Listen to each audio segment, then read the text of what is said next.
Бајколент. Аудио бајки. Грдото пајче. Колку беше прекрасно полето лете. Житата веќе беа златести, ливадите се зеленееја, сеното во нив беше насобрано во стогови, а штркот чекореше со долги нозе и штракаше со клунот. На едно приубаво сончево место имаше голем чифлик, а околу него длабоки канали полни со вода. Ква, се јави пајката. Ајде по мене низ светот, да ве видам сите. И така стигнаа во дворот, каде што се гласеше силна врева. Другите пајки кои се затекнаа таму, љубопитно ги гледаа и гласно се развреваа. И овие ќе дојдат кај нас. Како да не сме ние доволно. Пих, какво е ова пајче? За него нема место меѓу нас. Истовремено, една од пајките се развака, се спушти кон него и го клуна по главата. Остави го, се налути мајката. Кутрото тоа, никому не направило лошо. Ама не е како другите, извикаа пајките. Долго остана во јајцето, та затоа не ја доби во обичаената форма, рече мајка му и го погали по главчето. А и машко е милото и не е важно каков му е изгледот. Ама се надевам ке зајакне и ке си го најде своето место во светот. И останаа тука како да беа дома. Арно, ама кутрото тоа. Последно се испили и беше толку грдо што другите пајки почнаа да го клукаат, да го разбутуваат. А и го задеваа. Дури и кокошките зачудено се собираа околу него. Најпосле, на несрекното пајче толку му се смачи, та реши да ја премине оградата и да побегне далеку од тука. Птиците што се затекнаа низ грмушките се исплашија и летнаа. И тие избегаа затоа што сум грдо, си помисли тоа, ги затвори очите и продолжи понатаму. Одејќи така, грдото пајче дојде до едно пространо мочуриште во кое се беа населиле диви пајки. Уморно и со тажно срце, несрекното пајче тука ја преспа ноќта. Дури утрината, дивите пајки го видоа необичното дојденче. Кој си ти? Од каде дојде? Го распрашуваат тие, а пајчето збунето се вртеше на сите страни. Голема грдотија си ти, му рекоа пајките од мочуриштето. Фиу, фиу, засвире остро во воздухот и двете диви гуски паднаа мртви во мочуриштето. Водата се зарумени од нивната крв. Бам, бам, се слушна татнеш од пушки. Јато диви гуски летна од трските, а пушките пак затрештија.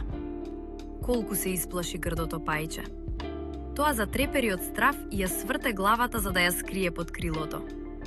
Но пред него излезе големо куче со исплезен јазик и со закана во очите. Го душна со муцката, ја приближи до пајчето, му блеснаа острите заби. Но за среќа не го чепна, туку си замина како ништо да не било. Сполај му на Господа, воздивна пајчето. Толку сум грдо што и кучето не ме касна. Така грдото пајче го оставија на мир. Кутро до тоа, исплашено се склопчи, додека околу него прскаа сачми и татнеше од пукотници. Дури кога почна да се смрачува, завладеа тишина, но пајчето немаше храброст да ја извади главата. Причека уште малку, разгледа наоколу и поврза да го напушти мочуриштето. Се упати преку полиња и ливади, но од налетот на силниот ветер одвај се пробиваше. Беше веќе мрак кога стигна до една мала, полураспадната селска кучичка. Грдото пајче забележа дека вратата е накривена и извадена од една шарка, така што можеше да влезе и да се засолни внатре. Во кучичката живееше старице со својата кокошка и со еден мачор. Кога се раздени и кога го видоа новодојденчето, мачорот почна луто да фрчи, а кокошката закрака. Што се случува? Праша бабата и се разврте наоколу. Арно, ама таа беше полуслепа, та и се причини дека пајчето е некоја девела заскитана пајка. Убавиот лов сам ми дојде, си рече бабата. Од сега ќе си имам и јајца од пајка, само да не е некој патор. Ке видам, па ке се уверам.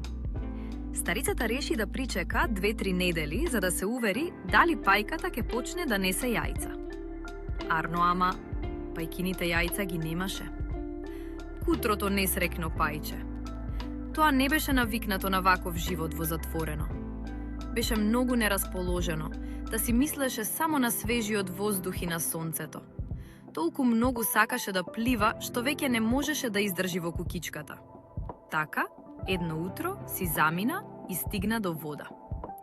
Пливаше во водата, нуркаше со главата, но сите што го гледаа не го поднесуваа поради грдотијата. Дојде есента, а лисијата во шумата пожолтеа. Дувна ветер, ги разнесе лисијата. Времето застуде. Се надвиснаа густи облаци полни со снег. На оградата стоеше гавранот и смрзнато гракаше. Гра, гра. Да се скамениш од студ уште при самата помисла на него. За несрекното пајче доаѓаа уште потешки и поцрни денови. Една вечер, додека сонцето заоѓаше, од грмушките излета јато прекрасни големи птици. Таква убавина пајчето до тогаш немаше видено. Тие беа побели и од снег, со долги вити вратови. Тоа беа лебеди. Продорно крикнаа и ги расширија прекрасните широки крилја, сакајќи од студените краишта да одлетаат кон топлите предели, каде што не замрзнуваат водите на езерата. Лебедите се извишија многу, многу високо, а на грдото пајче му затупка срцето од возбуда. Тоа се вртеше во водата, а потоа ја крена главата по нив колку што можеше повисоко.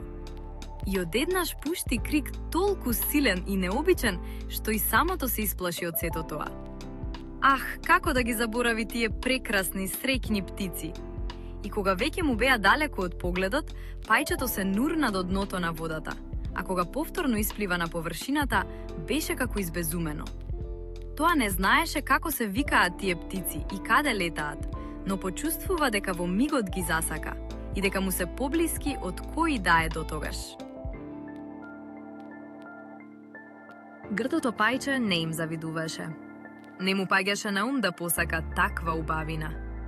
Тоа ќе беше среќно да го сакаа пајките од неговиот род. Кутрото грдо пајче. Многу е тешко за да можат да се прераскажат сите страдања што ги преживеа во текот на таа долга зима. Лежеше во барата меѓу трските и шварот. Трепереше од студ. Гладуваше и што ли не го снајде додека пак огреа сонцето и не се стопли времето. Едно утро пајчето замавна со крилјата и гледај чудо. Тие сега му беа поцврсти, бучно зашумија и моќно го понесоа во височините. Се уште не беше дошло на себе, а веќе се најде во раскошна градина во која цутеа јаболкници и мирисаше на јоргован, чии зелени густени гранки се беа надвиснале над водата во потокот. О, колку беше прекрасно тука, каде што одовде се чувствуваше мирисот на пролетта. Одеднаш се појавија 3 прекрасни бели лебеди, кои мафтаа со крилјата и лесно запловија по водата. Грдото пајче ги познаваше овие птици, но кога ги виде, го обзеде уште поголема тага. Ќе летнам кон нив, ќе им се придружам на тие царски птици, си рече во себе. Но можеби ќе ме убијат, затоа што сум толку грдот да се осмелувам да им се приближам. Ке одам, па што сака нека биде. Подобро тие да ме убијат, отколку да ме клукаат пајките и да се смрзнувам на снегот. Грдото пајче летна во водата и заплива кон лебедите, а и тие со кренати крилја се приближуваа кон него. Само убиите ме, веднаш убиите ме! Викна пајчето наведнувајќи ја главата кон водата за да ја пречека смртта. Но какво чудо виде во водата? Го здогледа својот лик. Тоа веќе не беше она никакво пајче, гладно и грдо, туку вистински убав лебед. Ништо не пречи ако некој се родил во гнездо на пајка, но да се извел од лебедово јајце. Го облеа голема радост по сите оние страдања што ги доживеа. Дури сега свати што се среќата и убавината кои толку неочекувано го облеаја. Лебедите игриво запливаа околу него и почнаа да го милуваат со своите клунови. Тој час во градината дојдоа неколку деца. Во водата фрлија храна, а најмалото меѓу нив радосно извика: "Еве нов лебед!" И другите деца се радуваа и викаа: Нов лебед! Еве нов лебед! Тие плескаа со рацете и заиграа од радост. Потоа пак потрчаа кон дома и се вратија со леп и највкусни сладки, фрлајќи ги во водата и викајки: "Овој е најубав, новиот толку е млад, а толку е убав." Старите лебеди покорно се поклонија пред него. Младиот лебед засрамено ја скри главата под крилото. Од преголема среќа не знаеше што да прави. Но колку и да беше среќен, тој не беше горделив, затоа што доброто срце никогаш не ја истакнува гордоста. Се сети како го прогонуваа и како му се подбиваа, а еве сега му вела дека е најубав меѓу овие најубави птици. Дури и оргованот ги беше наведнал гранките кон него, а сонцето топло грееше. Младиот лебед сега ги растресе пердувите. Го истегна својот долг врат и од се срце радосно кликна. Додека бев грдо пајче, ваква среќа не можев ни да сонувам. Ако ти се допадна бајката, притисни лајк, шер и сабскрајб. Се гледаме во следната бајка.